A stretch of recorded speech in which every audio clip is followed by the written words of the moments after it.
नि सा गा पनि पनि गा पा पद पद गा नि ध सा नि सा गा पनि पनि गा पा पद पद गा नि ध सा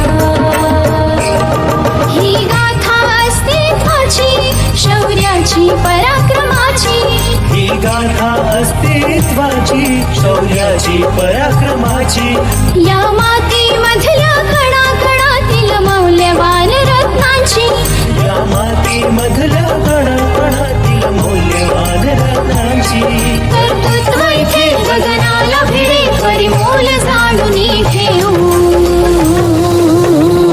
व्यक्तिविशेष नमस्कार विद्यार्थी मित्रांनो, मी आर.जे. निशा स्पेक्ट्रम अकॅडमी पुरस्कृत रेडिओ MPSC गुरुच्या व्यक्तिविशेष या सत्रात तुम्हा सर्वांचे सहर्ष स्वागत करते. मित्र हो, आपण व्यक्तिविशेष हे सत्र नेहमी ऐकत असतो. त्यामध्ये आपण सामाजिक, कला, विज्ञान, क्रीडा अशा सर्व प्रकारच्या क्षेत्रांमध्ये ज्या व्यक्तींनी त्यांची उल्लेखनीय कामगिरी बजावली आहे, तसेच त्यांच्या कामगिरीचा सर्वत्र ठसा उमटवला आहे, अशा सर्व थोर आणि महान व्यक्तींची जीवनगाथा आपल्या व्यक्तिविशेष या सत्रात जाणून घेत असतो. चला तर मग आजही आपण जाणून घेऊया असेच एका थोर आणि ज्येष्ठ व्यक्तीची जीवनगाथा, ज्यांचे नाव आहे Charles Francis Richter. Charles Francis Richter हे नाव भूकंपशास्त्राच्या इतिहासात अत्यंत महत्त्वाचे मानले जाते. चार्ल्स फ्रान्सिस रिक्टर यांचा जन्म 26 एप्रिल 1900 रोजी अमेरिकेतील ओहायो या राज्यातील हॅमिल्टन येथे झाला होता आणि त्यांचे निधन 30 सप्टेंबर 1985 रोजी झाले. ते एक प्रख्यात अमेरिकन भूकंपशास्त्रज्ञ होते, ज्यांनी भूकंपाची तीव्रता मोजण्याची पद्धत विकसित करून विज्ञानाच्या क्षेत्रात क्रांतिकारी योगदान दिले. त्यांच्या नावावरूनच ओळखली जाणारी रिक्टर स्केल ही मापन पद्धती आजही जगभर वापरली जाते. बालपणापासूनच त्यांना विज्ञान आणि गणित या विषयाची आवड होती. त्यांच्या कुटुंबातील परिस्थितीमुळे ते बालपणीच कॅलिफोर्नियात स्थलांतरित झाले आणि पुढे जाऊन त्यांनी शिक्षणासाठी स्टॅनफोर्ड युनिव्हर्सिटी आणि नंतर कॅलिफोर्निया इन्स्टिट्यूट ऑफ टेक्नॉलॉजी येथे प्रवेश घेतला. कॅलटेकमध्ये शिक्षण घेत असताना त्यांची भेट प्रख्यात भूकंपशास्त्रज्ञ बेनो ग्युटनबर्ग यांच्याशी झाली, ज्यांच्यासोबत त्यांनी पुढे महत्त्वपूर्ण संशोधन कार्य केले. रिक्टर यांनी 1935 साली रिक्टर स्केल विकसित केली. ही स्केल भूकंपाच्या वेळी निर्माण होणाऱ्या भूकंपीय लहरींच्या आधाराने भूकंपाची तीव्रता मोजते. याआधी भूकंपाची तीव्रता मोजण्यासाठी अचूक आणि प्रमाणबद्ध पद्धत उपलब्ध नव्हती. त्यामुळे भूकंपाचे परिणाम समजून घेणे आणि त्यांचे तुलनात्मक विश्लेषण करणे अत्यंत कठीण होते. स्केलने या समस्येचे निराकरण केले. ही स्केल लॉगरिदमिक या स्वरूपाची आहे, म्हणजेच प्रत्येक एकक वाढल्यावर भूकंपाची तीव्रता सुमारे 10 पट वाढते. उदाहरणार्थ 5.0 तीव्रतेचा भूकंप 4.0 तीव्रतेच्या भूकंपापेक्षा 10 पट अधिक शक्तिशाली असतो. त्यामुळेच भूकंपाच्या तीव्रतेतील फरक अचूकपणे समजून घेणे शक्य झाले. रिक्टर यांचे संशोधन मुख्यतः कॅलिफोर्निया परिसरातील भूकंपावर आधारित होते. सेस्मोग्राफ या उपकरणाचा वापर करून भूकंपाच्या लहरींचे मापन केले. त्यांच्या याच संशोधनामुळे भूकंपाचे केंद्र शोधणे, त्याची तीव्रता मोजणे आणि त्याचे परिणाम समजून घेणे अधिक सुलभ व सोपे झाले. त्यांनी बेनो ग्युटनबर्ग यांच्या सहकार्याने अनेक संशोधनपत्रे प्रकाशित केली, ज्यामध्ये पृथ्वीच्या अंतर्गत रचनेविषयीची आणि भूकंपाच्या स्वरूपाविषयीची सखोल माहिती दिली आहे.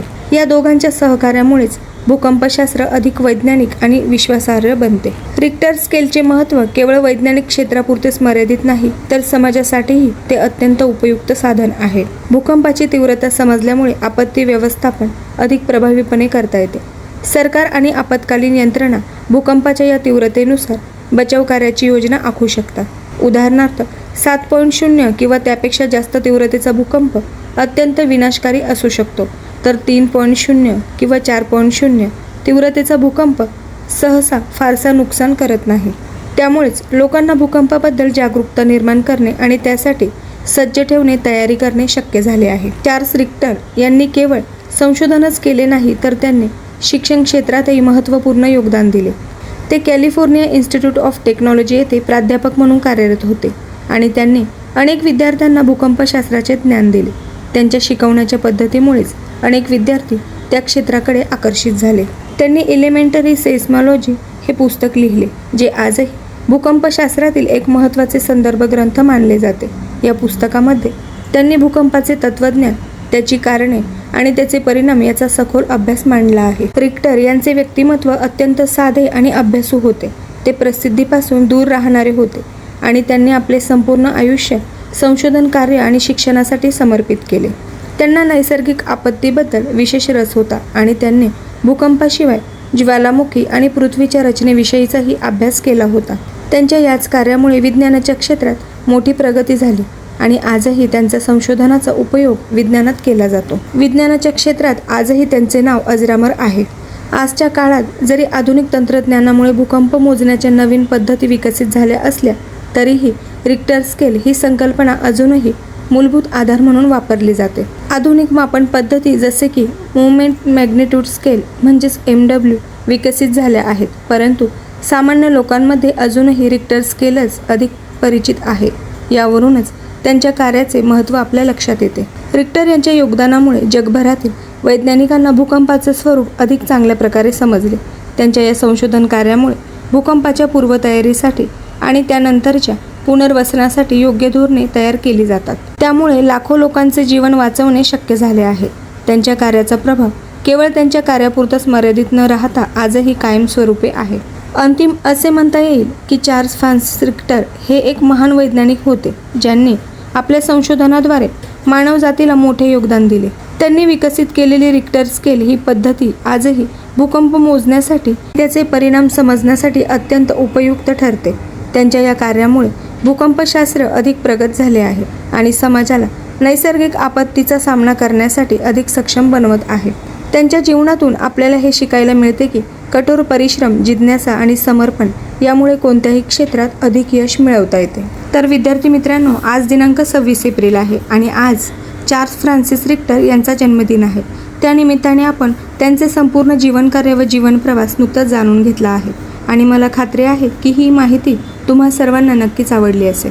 याबद्दल तुम्हाला जर काही अभिप्राय म्हणजेच फीडबॅक द्यायचे असतील तर त्यासाठी आमचा व्हॉट्सअप क्रमांक आहे 8698869880 म्हणजेच 8698 8698 80. तसेच आपण मेसेज किंवा ऑडिओ स्वरूपातही आमच्यापर्यंत तुमचे फीडबॅक पोहोचवू शकता व याचबरोबर आमचे व्यक्तिविशेष हे सत्र ऐकू शकता. तर मित्रांनो, यापुढेही हे सर्व कार्यक्रम असे सुरू राहतील. तत्पूर्वी मी RJ निशा तुम्हा सर्वांची रजा घेते. पुन्हा भेटूया आपल्या व्यक्तिविशेष या सत्रात आणि जाणून घेऊया अशाच एका थोर आणि ज्येष्ठ व्यक्तीची जीवनगाथा. धन्यवाद.